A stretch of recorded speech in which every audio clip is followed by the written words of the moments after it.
ഭാരതത്തിന്റെ റിപ്പബ്ലിക് ദിനാഘോഷത്തോട് അനുബന്ധിച്ച് ഒമാനിലെ ഭാരത എംബസിയിൽ വിപുലമായ ആഘോഷ പരിപാടികൾ സംഘടിപ്പിച്ചു. ഒമാനിലെ വാണിജ്യ വ്യവസായ നിക്ഷേപ പ്രോത്സാഹന മന്ത്രി ഖായിസ് അൽ യൂസഫ് ചടങ്ങിൽ മുഖ്യാതിഥിയായി പങ്കെടുത്തു.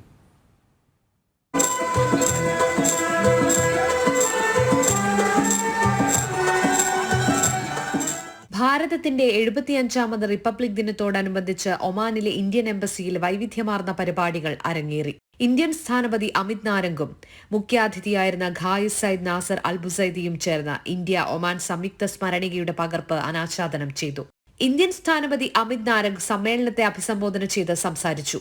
ओमान सरकार का प्रतिनिधित्व कर रहे गणमान्य अतिथियों और भारतीय समुदाय के सभी मित्रों का मैं हार्दिक अभिनंदन करता हूँ. सभी भारतीय और भारतीय मूल के मित्रों को गणतंत्र दिवस की बहुत बहुत शुभकामनाएं.